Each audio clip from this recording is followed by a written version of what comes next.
All right, Kevin Gorg with you. Thanks for tuning in. Really appreciate all the downloads to our show, Wooden Sticks. Recording, as always, from the Aquarius Home Services studio. And here we are in the middle of July, recording the day after the Stanley Cup wrapped up. The Florida Panthers have gone back to back. And I like to follow social media. Some days it cheers me up. Some days it brings me down. I'm a little melancholy today, but seeing Nate Schmidt this morning in a party that never ended after the game, but seeing him at the Elbow Room shooting beers on the beach in Florida certainly made my day, and really love that part of the Stanley Cup, the local angle. I've known Nate for many, many years, and went to college with his aunt, Patty Ampey, at St. Thomas, and really, really happy for their family. Nate's a big part of it. They are just down-to-earth, great people. And anyone who's ever had the chance to interview Nate or to see him get interviewed or to meet this young man, you know what a quality human being he is. And so as painful as it is to watch Florida win another cup, and for all of us in the state of hockey to sit here empty-handed, there's some jealousy, there's some envy every year, no doubt about it. But specifically to see Nate Schmidt lift that cup and have the captain, Barkov, give it to him first. Tells you everything you need to know about Nate, and also what a great team the Florida Panthers have. Well-deserving champions this year. And Edmonton, heartbreaking. Back-to-back years to end up as second best. A lot of people believe at some point McDavid will get it done. We're going to talk about that today on the show, whether that actually will come to reality or not. But congratulations to Nate Schmidt. Congratulations to the Florida Panthers. And we're going to break it all down with our guest today, one of the great hockey minds in this market. He is Hibbing's own. He is on the mural over at the rink where the Gophers play. He is Pat Micheletti, and a dear friend of mine. We're going to have a great conversation, get into the Florida Panthers and that template for winning the cup, and how other teams are going to try to emulate what they've been able to build in Sunrise. And then we're going to specifically get into the Minnesota Wild, and I'm going to put him on the spot and see what he thinks about Marco Rossi, the contract for Kirill, when it happens, how much he deserves, and what the Wild can do to get this roster into a position where they can make a run at a cup here in the next couple of years. And at the very end of the conversation, I'm going to tee him up on what could be a very, very entertaining non-conference schedule for his former team, the Minnesota Golden Gophers. They released their schedule here in the last couple of days, and I got to tell you, it's a humdinger. Wait till you see October and November, before they even get to the Big Ten, who they're going to be playing. We'll get McTackett's thoughts on that. So a lot to cover. Rather than go on and on and on in the intro, we're going to get to McTackett as quick as we can here on the show. And we're going to start by paying off some of the people that support this show and allowed it to continue to go on. And that's the partners we have here at Talk North, specifically on Wooden Sticks. I'll start with my dear friend, John Schweitz and Minnesota Masonic Charities. You know, when people think about the Freemasons, they often think about the secret handshakes and those crazy hats. And of course, they always have those cool pancake breakfasts. But Minnesota Masonic Charities would prefer that you think about the work they do right here in our community. Places like the Masonic Cancer Center at the U of M, or the Masonic Children's Hospital, and of course the Masonic Home over in Bloomington. Just a few examples, folks, of the important work that Freemasons support here in Minnesota. They're part of the largest fraternal organization in the world. Masons have consistently answered that call when it comes to charitable needs. I'm so happy that Minnesota Masonic Charities and John Schweitz have chosen our podcast as a place to help spread the word. And I'm looking forward here in the coming weeks to months to continuing that great momentum. Thank you to the Minnesota Masonic Charities. I also want to pump up my friends at 10K Construction. Randy Shaver here. I'm bringing back Shaver's Prep Football Podcast beginning the end of July. Every week, we'll dive into the best of Minnesota high school football, and I'm proud to say we're now powered by 10K Construction, Minnesota's go-to guys for roofing, siding, decks, windows, and everything in between. After severe weather hits, they'll even come out and give you a free, honest inspection to make sure your home is in good shape. Schedule your free honest inspection today at 10kconstruction.com or call 763-200-6064 for more information. That's 763-200-6064. The land of 10K Construction. As always, got to thank my friends at Onyx Maps and Onyx Fish. The weather is warming up. That means it's time to put your augers away and it's time to grab the boat. Let Onyx Fish help you find the next best bite. The Fish app offers the most comprehensive fishing tool for increasing your success. Use the Fish app to find new places to fish and sort lakes by species, abundance, trophy, and keeper potential. Onyx Fish also shows you hot spots, lake-by-lake regulations, and private and public land ownership information. Download Onyx Fish on the App Store or go to onyxmaps.com/fish to get more information about the app that is changing the game. And one of our newer partners, my dear friends at Lexus of Wayzata and Maplewood. As promised, it's time for Pat Micheletti here on Wooden Sticks.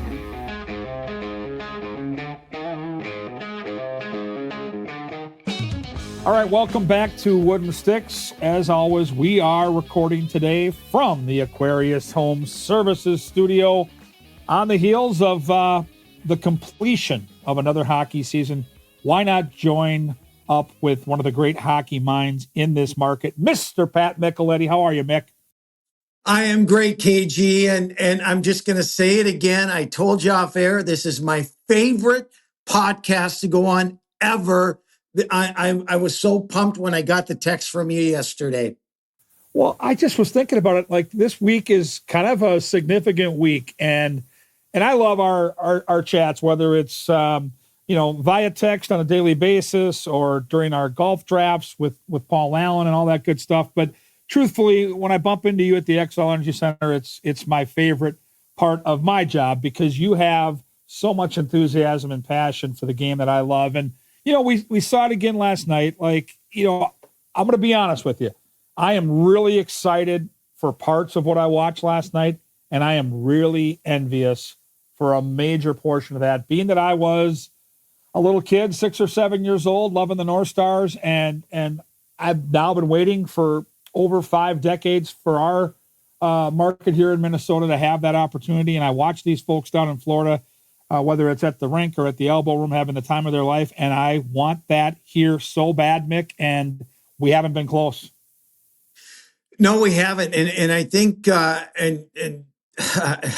I've been waiting for the same thing, Kevin, since we were little kids, right? And Right. Growing up watching our North Stars and growing up watching Hockey Night in Canada and just, we would love to see it here, but the reality is, and I tweeted this last night, Kevin, after the game, and 31 teams today are trying to figure out how in the heck can we get there, and so I put a lot of thought into what the Minnesota Wild can do, and trust me, I have all the confidence in the draft, in their management, and the people that they have, and the owner, and all of that, but ultimately, sometimes we can get caught up in. And I'll call it Stanley Cup hangover. Well, how can we be the Florida Panthers? Well, we can't, and we never will. And whoever wins it, they win it with their own identity in their own way, and trying to find that way. And right now, Florida has found that way because they've been to the last 3 Cup finals, winning 2 of them. And so, we just got to be careful of maybe copycat is the word, or you need this, or we don't have that, and so as far away as we are from a cup, we're that close too, and so are 31 other teams. Yeah, you're right. And you watch the festivities, and I love what last night represents, having the cup in that building, the excitement with all the pregame shows and hearing from Wayne Gretzky and getting to listen to Eddie Olchuk during the broadcast, and then seeing the cup on the ice and the reaction. And I think for you and I, we have a mutual friend in Nate Schmidt. We've covered him. Yeah. We've known him. I got to know him, Mick, when he was playing for St. Cloud Cathedral. His aunt Unbelievable. went to college Yep. with me at St. Thomas, and they asked if I'd come over and watch a state tournament game. And so we go to the game, and you know how high school kids can be, right? They're at the tournament. It's their world. And who is this? Why is my family making me wait around and talk to all these different people? I was blown away. And this kid at the time was, I think, a sophomore or junior in high school. And looking me in the eye, that firm handshake, thanking me for being there. I looked at Chrissy, my significant other, and I said, now that is a kid that's going places. Now, at the time, I had no idea where he was going. But if you know Nate Schmidt, you can't help but love Nate Schmidt. And last night, that's what that story was all about for me. And think about it, Kevin. I mean, and he ends up at Minnesota, right? He starts his career off on the wing, and he's barely in the lineup. They make a change, and he gets put on defense, and just blossom from there. But echoing your thoughts, I ran into him at our Gopher Hockey alumni golf outing last August, and he had just signed with Florida. And I'm like, oh man, you get a chance to win a cup. And it was kind of tongue in cheek at the time, but of course, right? And he signed for the minimum, and just to see him get that opportunity, and let's not forget, he was fabulous in this playoff. I mean, he was he was great, and what a great addition he was to that team, and just so thrilled to death for him. Wonderful person, wonderful kid. Can't wait to see him when he gets back. Yeah, you mentioned he signed for the minimum. There were other opportunities where he could have made a lot more money, and he basically told his agent, I want to go where I believe I can win. And he knew exactly the fit he had. And the other linchpin there that tied this whole thing together was his experience playing for Paul Maurice up in Winnipeg, and how he felt Paul Maurice brought out the best in his game. And for him to see that opportunity and have that connection with the head coach, and then to see it get paid off in this remarkable run, it's got to make you feel good about players doing it for the right reasons. Yeah, and it was funny. Our good friend Michael Russo wrote an article on him before the series started, and it just goes to show you what type of team Florida is. I'll make this brief, and I'll kind of paraphrase a little bit, but he was playing in an exhibition game, one of the first ones for Florida. And he did something on the ice, and he gets back to the bench, and one of the players says, "We don't do that here." And right there, he said, "Man, that was his wake up call to being a Florida Panther and understanding their way of going about things." And it just that just goes to show what type of team Florida was, what type of coach Paul Maurice is, and that whole staff, and Paul Maurice knew what he was getting in Nate Schmidt. He had him, like you said, in Winnipeg, and that's just the beauty of building a team and being a part of it and winning a championship. I was watching the game last night, and I would love your opinion. Every team has a weakness. I have a hard time looking at the way the Florida Panthers are constructed and what I watched in this series against Edmonton. I don't know where to find the weak spot. I look at Bob as one of the elite goalies in the league. I look at that blue line having a mix of size and strength, speed and skill, and then the depth they have up front. I don't look at them as having any superstar forwards. You look at Sam Bennett. A lot has been talked about with Sam Bennett because of the fact that he's going to be a free agent, and the Wild are certainly going to try to make a push to get him. But he during the regular season scores 20 to 25 goals, and I don't look at any of those guys 51 points. So where's the weakness on this roster? Well, there is none. There is none. I mean, there's no question about it. And to your point, you want to look at what do we label as a superstar these days? When we look at superstars, KG, in my opinion, and the guys that are making the big dollars, you're talking the McDavids, the Draisaitl, McKinnon, guys like that. Now, am I trying to say Barkov is not a superstar? Well, he is a superstar, but he's a different type of superstar. So I think there's different levels, different categories of superstars. But for Florida, when you look at their team, and that's why, and I think you and I are in agreement that Sam Bennett is not going anywhere because he knows how good he has it there in terms of he is surrounded by Barkov, by Anton Lundell, up the middle, right? And if he gets signed by, let's say, the San Jose Sharks for $12 million, right? What's their fan base going to think of Sam Bennett? What are the expectations going to be for Sam Bennett? Somebody that he's not, because he's exactly what he is, a 50 to 60 point scorer and a dog in the playoffs. But you're not going to get an 80 to 90 point guy on another team and, that expectation level. And I think he's smart enough and he knows that. And I think he'll take a little less to stay with the team and try to win 3 in a row.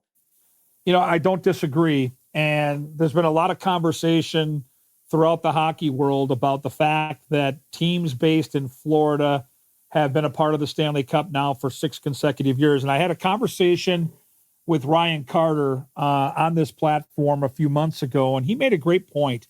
He said, I played in New Jersey, I played in my hometown playing for the Minnesota Wild, and I played for Anaheim. And he said, Gorgie, my body never felt better than when I was playing in Anaheim. He said, I can't put my finger on what it was, but the fact that in the middle of December or January or February, when the season starts getting long, that I could leave practice in shorts and a T-shirt and go out and play some golf or go to the beach and chill. He said, I just felt better. And so people keep talking about the tax issue. I don't think that's the point. I think there is something legitimate to playing hockey in a warm weather climate because it is such a grind for the 82 game schedule and then the grind of the 2 months in the playoffs. And Carter said it. He never felt better than when he played in Anaheim. Yeah, I you know what? There is a lot to be said about that. No question about it. You don't have to bundle up. You don't have to, you put your flip flops on and go to practice and come out and it's 80 degrees. Who wouldn't want that? And so, I agree wholeheartedly with that sentiment. And it's funny, he won a cup there, so he can really specifically compare the experiences. I know in New Jersey they made a run. Look at Tampa. How many cups has Florida won? 7, 6, whatever it is. I mean, in the last 15 years. I mean, come on, it's ridiculous, and it's been since 1993 since Canada has won a Stanley Cup. And I wanted to get to this spot because the Toronto Maple Leafs, to me, are the aorta smasher of the National Hockey League. And I think it was brought up last night, but I think before last night, it was kind of forgotten about. But when the Panthers and Toronto met in the second round, Toronto held serve and won the first 2 games at home and had a 2-goal lead in game 3 on the road that basically would have ended Florida's repeat hopes. And only the Toronto Maple Leafs, Mick, could find a way to blow it from there, and they did. Oh my gosh, yeah, and I don't know how you feel about this, KG, but I'm just, you talk about Florida, right? And it's Florida. It's not so-called hockey country, and then you have Toronto, and you have the media, and you have the fans, and the pressure, and I really think that plays a part. And some of this, the players can say, "Oh, it doesn't bother us," and this and that. But I really feel that when it gets down to it, and when it gets down to like that clinch, that put our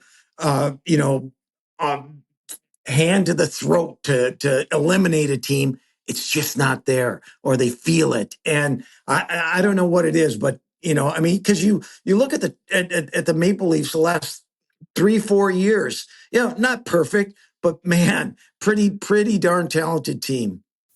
Yeah, and we'll see if Canada can get it done. My biggest Yeah. concern right now, from a broad brush perspective, looking at the league, is I'm starting to have serious doubts as to whether the Edmonton Oilers are going to get it done. And will they have wasted a window that includes, and there's no really arguing this, the two most dangerous weapons in the league? I mean, Draisaitl and McDavid. You can say what you want about all the other intangibles, but they're the two most dangerous offensive weapons in the NHL. And because they haven't been able to figure out the complete package, and goaltending being a big part of this, in your opinion, are they going to miss out on winning a cup in McDavid's tenure with the Oilers? Unless they make some fundamental changes to the way they play, I think they're going to be it's going to be difficult for them, because if you look at the Florida Panthers and their structure, and we'll get to the Wild because a little bit later, I know, but when you look at the Edmonton Oilers and they have been for the past 3 or 4 years a train wreck defensively, and nothing in the net, and that not have the ability to address their systematic play is beyond me, because Florida, which is not a high scoring team, they had the ability in the offensive zone, getting into the zone at ease, and Edmonton was just too loose defensively, hadn't addressed their goaltending, and I think that's when it gets down to the Stanley Cup final, you better be good defensively, and they just weren't. Yeah, they were not. And my assessment right now is they've had two really good chances. Went to Game 7 last year, got to Game 6 this year. They had their moments, but there was some real frustration, and rightfully so. If you listened to Connor McDavid in his post-game presser last night about how the Oilers kept doing the same thing within that series and within that game, and they kept banging their head off the wall doing the same thing, even though it was never working. And I don't know if that was a subtle shot at the way they played their systems, or the systems that their coaching staff, led by Chris Knobloch, had in place for them. But that was I think, big-time red flag when that statement came out after the game last night about how the Oilers attacked or tried to attack the Florida Panthers. Well, how many games have you seen over the years, KG? Thousands and thousands and thousands of games. And how many times have you watched a team, whether it be at the high school level, the college level, the pro level, whatever level, and a team keeps doing the same thing over and over and over again without trying to, to mix things up a little bit and try something different? I see it at the college level all the time. I mean, it drives me crazy at times, because you know how a team is going to play, and yet you keep on trying to do the same thing over and over, and the clock just winds down and you lose the game. And the inability of Edmonton to make those adjustments was so clear. I mean, just look at what Florida did, and Paul Maurice took very little credit for the way his team played. I think he said, it's only 5% coaching, and I think we did our job, was his comment. But their ability, when they lost at home and then went into Edmonton and won, just subtle little changes that won them the game in Game 5 was terrific. So I think a lot of that has to do with the coaching. I really do. Yeah, no doubt about it. It was a repeat in Florida, and now all the other teams you mentioned, 31 other teams, are trying to figure out where they go from here. So let's take it right back to where we are. Mick, let's get to the Minnesota Wild. The two biggest talkers in the offseason revolve around a couple of their key forwards. I'll start with Marco Rossi, and I think it's pretty obvious that the relationship between Bill Guerin and Rossi's management team, specifically his agent, have come to a fork in the road. If you had to sit here right now, a week and change away from the draft, a couple weeks away from free agency, and certainly a lot of things are going to happen in the next couple of weeks that revolve around our favorite hockey team, how do you think the Rossi situation plays out? Well, I'm going to take a different route on that, KG, because I think too much has been made about one player, Rossi, another player, Kaprizov. I want to look at it holistically when it comes to the makeup of this team. Okay. Mm-hmm. And what I mean by that is, I think, how do you say this? How do I say this?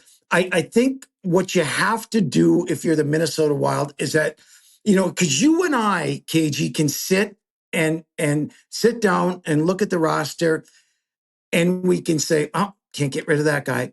Love this guy, love this guy, love this guy, and go on and on and on. Oh, how can we do it? But then at the end of that conversation, we're going to say, guess what? We're the same team. Guess what? We have a chance to make the playoffs. Guess what? Maybe we can get past the first round. And so we almost have to look at it, because 99.9% of the guys are great guys and they're friends. And, especially your interaction with these guys and your relationships with these guys, you don't want any of them to go. And none of us want any of them to go. But when you're building a team, you almost, as the general manager, and Bill Zito's a perfect example of this, where he traded a popular Huberdeau to Calgary to get a different personality in there. And that personality and Matthew Tkachuk elevated them to where they are. And so I think if I'm Bill Guerin, and I'm not, and he's much smarter than I am about all this stuff, and so I'm not telling him what to do. But if I am, and he says, what would you do?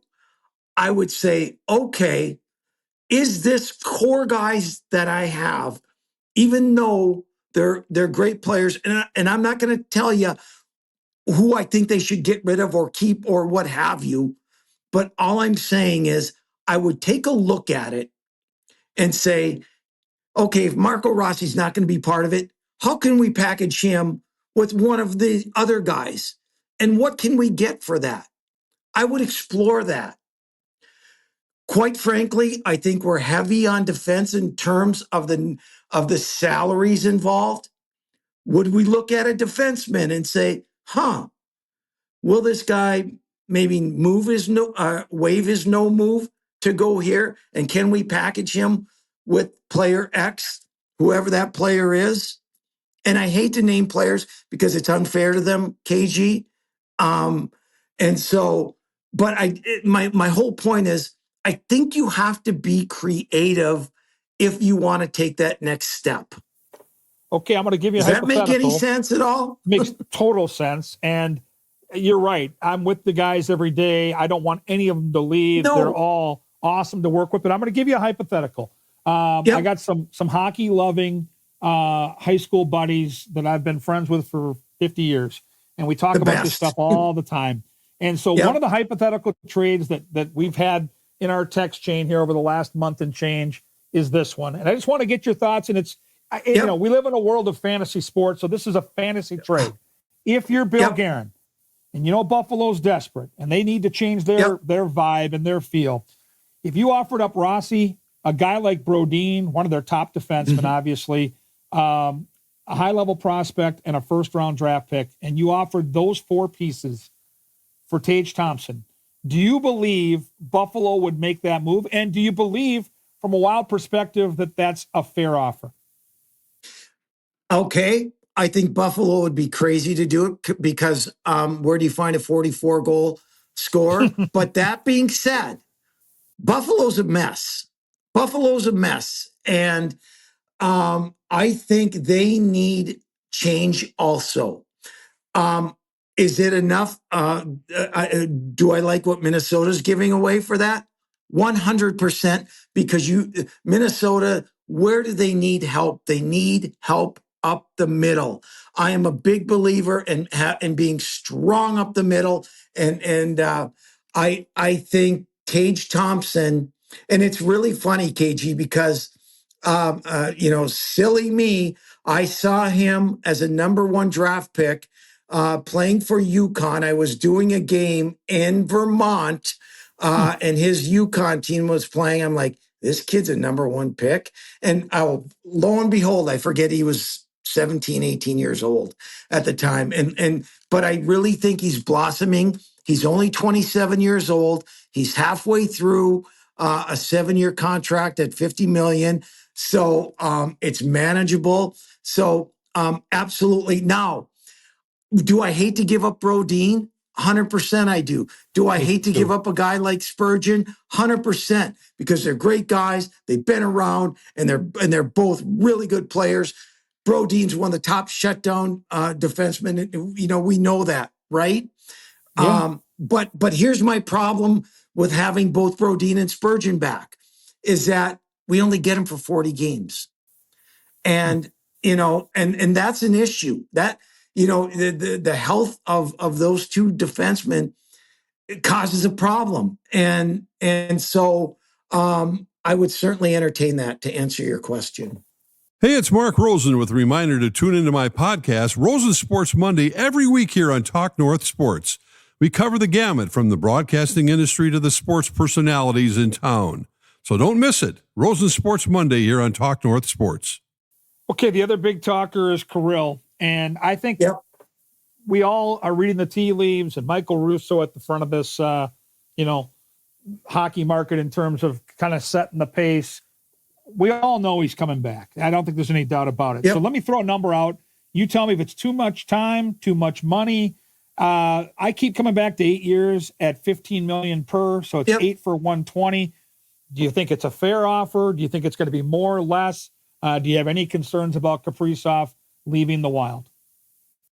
Well, I'm thinking again at the whole grand scheme of things. Okay, in terms of 100%, I want him back, and 15 million is the number.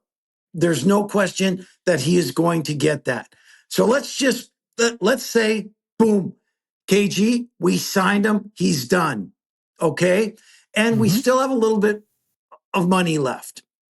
Well, what's been the biggest hang up with this team is their depth, right? Their bottom 6, I don't care. It just doesn't match up. And that puts a lot more pressure on him, because when teams look at Minnesota, they don't worry about Minnesota's bottom 6. They go into it saying, we stop Kaprizov, we stop Boldy, Zuccarello, whatever. We got a pretty good chance to win this hockey game tonight. So that being said, that's where it goes back, KG, to looking at other guys who are core players, and Brodeen being one of them, because you brought him up, so I can mention his name now, and where you can shed some of that salary, okay? And then, I think you can find defensemen. Look no further than Nate Schmidt at $800,000. What Florida did. There are other defensemen out there that can fill a void and not handcuff you defensively. Because I still, like you do, KG, it all starts from the goaltender out. But you got to be able to. You have to be able to be a little risky. Not be afraid to move popular guys to make your team overall better, if that's the case with keeping Kaprizov. And, my concern with Kirill is, if I knew for the length of that contract. And, again, 8 years at his age, the Wild are taking on some risks there. If I knew he was going to be mostly healthy, it's a no-brainer. My biggest concern with Kirill is the same concern you have with Brodin and Spurgeon is last couple of years, we've seen the injury start to mount up, and he does good when he's in the press box. And I know how much he wants to win. I know how much he cares. I know how hard he trains. You can't find one area of how he prepares where you're like, well, this guy isn't giving it everything he's got. But, the bottom line is he hasn't been able to stay healthy. They think they've got it figured out right now. But to me, that's the biggest concern with the 8 years at 15 schmil. Okay, let me counter that a little bit. Okay, just and again, let's look no further than Florida. Florida and what Paul Maurice did. I see, because I think we had to rely so much on 97, and he played a lot of hockey, okay, when he was in there, because he had to. Now, if you have more depth in your lineup, guess what? There are nights you don't have to play him as much. Get near the end of the season, near the playoffs, you don't need to play him as much as you have to or need to. And so I think with the more depth that you build, it will ease up on him a little bit and maybe take away some situations where he could get injured. So, it's a give and take, and everything's a risk, right? Because we don't know, we can't control injuries and stuff. But, it just seems like this team in the last couple of years has been, we'll get injured. Hey, pick us. We'll get injured, and it's been awful to watch. It's been tough. It has. There's no doubt about it. So we know Bill Guerin's going to be aggressive. We know a lot of the players we're talking about, either they're going to be, Kirill's going to be locked in. We've got Boldy on the come. I want to ask you about two young players and take them one at a time. Let's start with Yurov. What kind of impact do you expect from Yurov? Well, the unknown, right? Because as you know, KG, as well as anyone, when you move up a level, it takes time. I don't care who you are, unless you are so elite like a McDavid and a McKinnon, but there's very few of those. So it's going to take some time for him. And we expect him to be part of this team next year. And so you're going to have to protect him a little bit for a while and get him acclimated with North America and a new league and how things are run and how organizations are and all of the expectations. So I think I don't think you can expect him to come in and set the world on fire right away. All reports are he's ultra talented, and you expect big things out of him. But I think you just have to be careful. Okay, I'm going to ask you about Liam Ogren. Do you believe Liam Ogren can be a consistent offensive producer? Because I think for this draft pick to work out, he's going to have to at some point work his way into the top 6. I don't know if you're going to go from playing in the American League to being a top 6 guy. He clearly had some improvement this year. But long-term, starting with this season, what are your hopes for Liam Ogren? You saw him in practice every day when he was up. You saw him in training camp. You saw the numbers he put up in the American League. What concerns me about him is that, and maybe it's just the mentality of him. I'm surprised, or surprised is not the right word. He hasn't shown his ability to want to be the guy, to take over and do some of the things a guy his size with his skating ability, with his ability to shoot the puck and handle the puck. You're talking about a guy that has it all, right? That has all the tools to succeed, but he hasn't taken that step. And so if you're asking me, is he top six material? Certainly not now. Certainly not till he says, you know what, I want this. I'm taking it. I don't care. And we haven't seen that yet. So, but guess what, KG? Scouts who scouted the American League from other teams who are always looking at, that's what their job is. You will find another team that you could potentially use him in a deal, right? You could potentially use him in a deal to acquire something that's maybe a little bit more established. You want him to succeed, and you see that it's there, but it hasn't happened yet. And so if you're talking, okay, that's two rookies, Urov and Ogren, right? Well, you have to ask yourself, where do we want to be next season? By having Urov and Ogren in the lineup, is that gonna elevate us, or are we gonna be content to say we're building still, and getting to the playoffs or getting past the first round is a first step. It all depends what Bill Guerin is thinking about his team heading into next season. I wonder if the Edmonton Oilers wish they would have had Philip Gustafson instead of the two goalies they brought to the Cup. In your eyes, do you feel like watching this team on a regular basis that this guy now has gotten to the point where he is one of the elite, quote unquote, starting goaltenders, meaning he's top 10 in the league? I'm not asking him to be one or two. I don't think he's Hellebuck. I don't think he's Ottinger. Top 10 and a guy you can rely on 55 to 60 nights a year. Well, I tell you what, I think it was a great learning experience because the first year he came in and he was lights out. He was terrific. His second year didn't have the numbers that I think people had hoped for. This past year, he was fabulous. Top 5 in the league. I thought he was that good. Now, I will also say this, KG, and no one better to talk to about this than you, because of you played that position. Sometimes you're only as good as the guys in front of you. And I thought in his second year, I didn't think that Minnesota defended very well in front of him at all, and hung him out to dry and put him in positions where, guess what, your numbers are not going to be very good. So I think it kind of goes hand in hand. But I also think that he learned from that year saying, okay, guess what? On nights where my guys are struggling a little bit in front of us, I got to make that save. And that's what I think he proved this past year.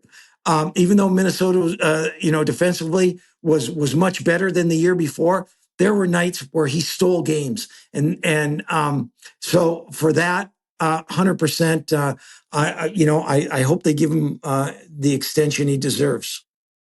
I'm gonna play devil's advocate, and I do think I believe in this guy. I think he is ridiculously talented. I think the impact that Marc-Andre Fleury has had on him will have ripple effects for the rest of his career. I believe in Philip Gustafson, but I am going to say, like I did with Kirill, what my concerns are here in the middle of June. He performed at a high level at the Four Nations face-off, and then in a big spot, left the game with an illness. Now you page forward to the playoff series against the Vegas Golden Knights. He's playing terrific hockey.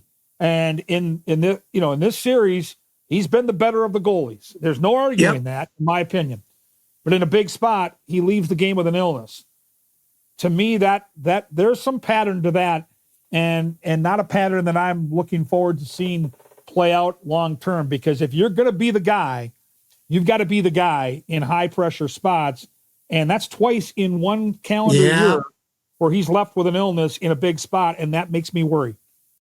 Didn't think about that. You're spot on, per usual.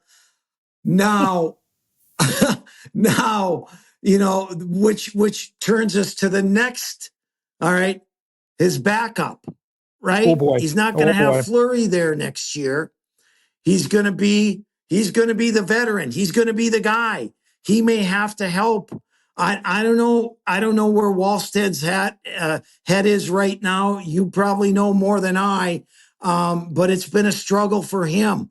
Do you risk having him be part of your goaltending tandem next year, or do you bring in a veteran to help Gustafson? There's a lot of questions to be answered yet, aren't there? There are. And with Wallstead, I still think you're going to want to get him straightened out at the American League level and let him at least play the first month or two down there and get his game where it needs to be. And, I think the Wild are going to be in a situation where they're going to have to bring in a Cam Talbot type. I don't think it's going to be Cam Talbot, but I want a veteran guy that can provide 20 to 30 games, that's not going to be looking to be the starting goalie, that's going to let Gustafson be the man, but also second of back-to-backs. After Gus has a tough stretch, people to play a couple of games, a lot like Marc-Andre Fleury did. Yeah. I still believe Fleury is going to be somewhere within the organization, and I still believe they're smart enough to have him in the ear of their young goaltender as much as humanly possible, because I think he's such a positive impactor of Gustafson, both on and off the ice. But they're going to need a guy. I think Wallstead still needs time at the American level. Okay, let me ask you this, and to what we were talking about in terms of confidence and all this stuff. Wallstead's been down there 2 years now, right? Mm-hmm. And you say he needs another year in Iowa. Let me ask you this: do you think it hurt his confidence because Iowa was not a very good team last year? And do you think it hindered his development and his confidence by playing with a team, that didn't do very well in front of him? And, obviously led back to him. I'm almost wondering if he should have spent more time up here last year, just to get that feeling, to get in, a couple more games. Even though he was, the numbers weren't there in the American League. You know what I'm getting at? No, the team struggled for a multitude of reasons, but the biggest reason being the injuries the Wild went through. Their roster was depleted basically the entire year. I don't think he needs another whole year with the Iowa Wild. My point is you need him down there to start the year, to get him a bunch of games, to get his game where it needs to be. And if you feel like he's ready to take on the National Hockey League, play with his countrymen in Gustafson, then you talk to that veteran goalie you brought in and move him back to the third spot. Maybe promise him you're going to move him in time for the trade deadline to a contender that's maybe had an injury. You do right by him. But bottom line is you've got to get Jesper Wallstead right now. This has to be the year where I think this is the pivotal year where it either comes together or then we start talking about something that might not long-term work out. And we don't want that. This kid's got a ton of talent. He's a great kid. He did really fight his confidence. And I think there was an idea that in his mind after training camp, he was going to stay with the big club. And I think when he was sent down and Fleury got off to a good start and the Wild basically got into a position where they didn't need him, I think it really affected his play. But that's part of the process of being a pro. You got to learn to roll with the punches sometimes. And I think a year later, going into this camp, he might have a different attitude. I hope so. And we're getting, I want to get away quickly from the negativity. And what I mean is when you look at this Minnesota Wild team, right? And there's so many positives when you have an all-star defenseman like Brock Faber, and you look at Kaprizov and you look at Boldy and his emergence and what he really can become because he's so young. And then, I look at guys like Ryan Hartman, right? Ryan Hartman. And, we all get kind of, I don't know, expectation level wise. And I've really lowered my expectation level of him during the regular season, KG. Let's look back a couple of years ago when he had 30 and that kind of stuff. He is a guy that kind of reminds me of why we don't need a Sam Bennett, because to me, KG, he can be that Sam Bennett, that guy that gets you 50 points. You saw what he did in the playoffs. I thought he was just, could have been Minnesota's best player in the playoffs. And, only, for that, the one series, but there's a lot of positives to take away. The way Foligno played, just wanted to win. You can just tell by looking at certain players, and you can say, yep, these are the type of guys I want to run with when it gets to playoff time. Makes sense to me. And these next couple 2-3 weeks are going to be just fascinating. And, I believe in Bill Guerin, and you and I have talked about this both on this show and privately. He knows what a cup contender looks, feels, and smells like. And I'm going to trust that Billy is going to figure this thing out. And I'm going to be fascinated with what he does. He's never been a guy that's been afraid to be bold. I think he's going to have to make some hard decisions. To your point, we may have to say goodbye to some of our favorite players, but I think he's going to get it into a situation where this team is in a position to make a run. All I'll say is this. The Wild, for the first time in a playoff loss, and the last couple, St. Louis and Dallas, left me with a bad taste in my mouth. I felt like this year, this team played well in all 6 games.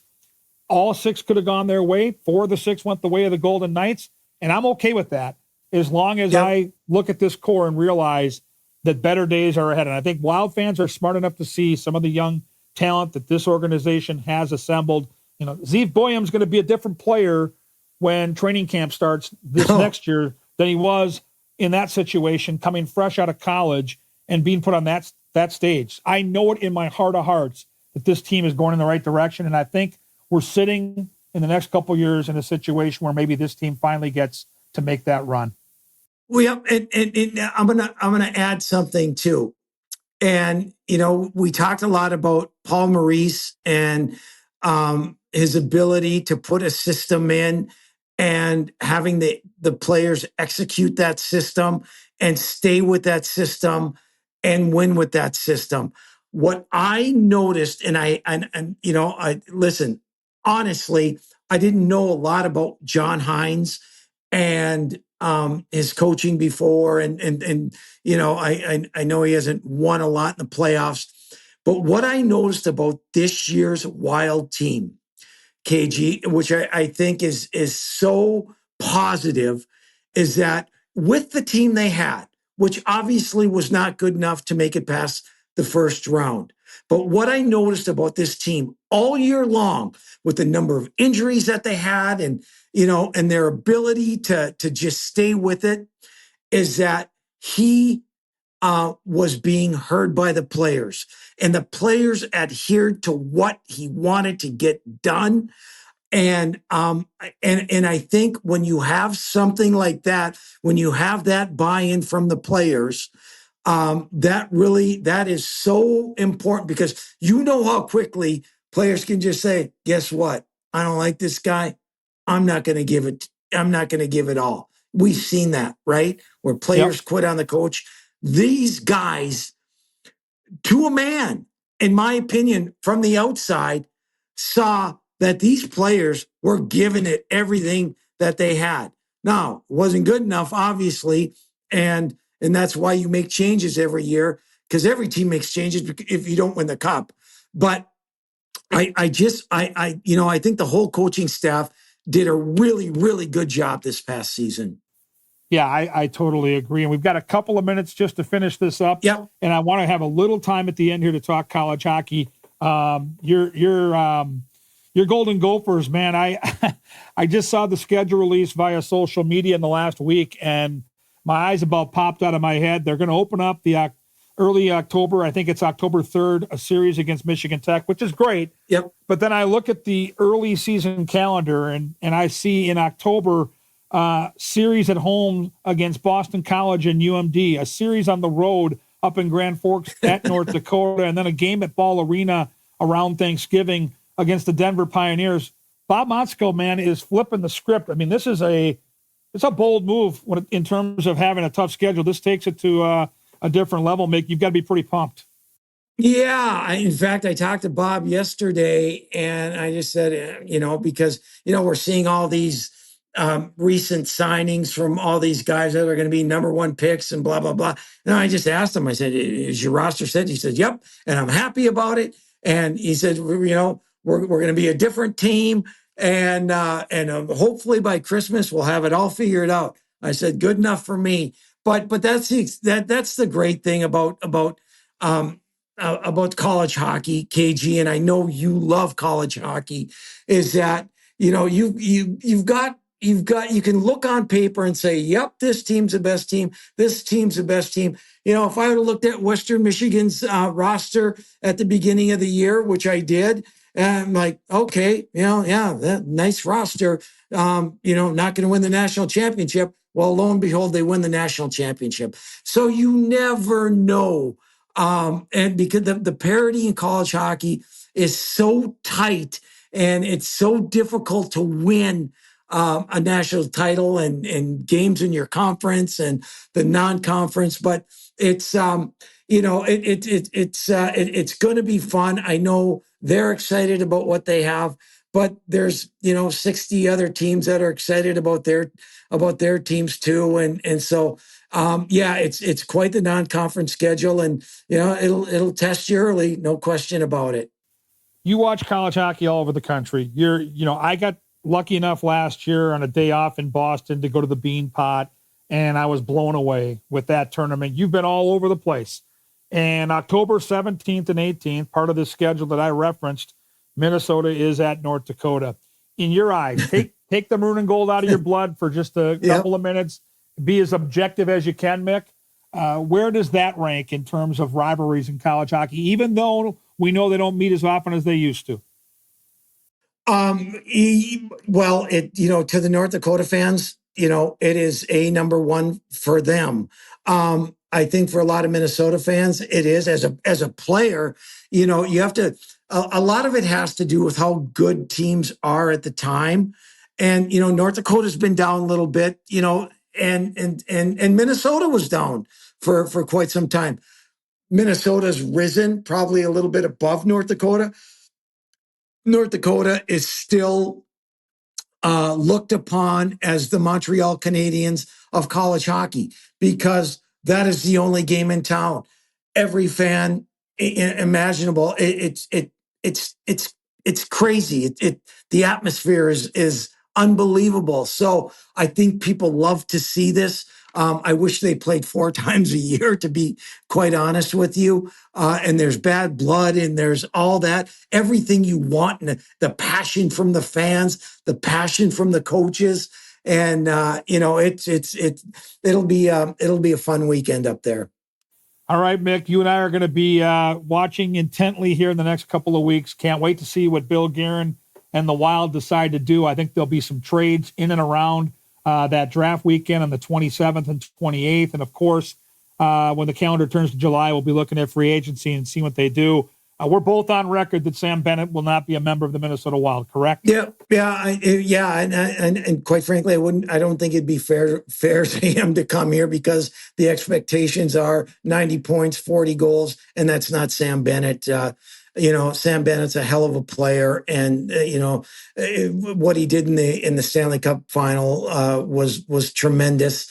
Hopefully, hey, I'd love to get him for the playoffs, but no, it's going to be fun, KG. We're positive about the Minnesota Wild and what Bill Guerin and John Hines and his staff are doing. And, hopefully the right moves will be made and, we'll have a fun season next year. The familiar voice of Pat Micheletti. I'm back after a quick break to put a close on another edition of Wooden Sticks.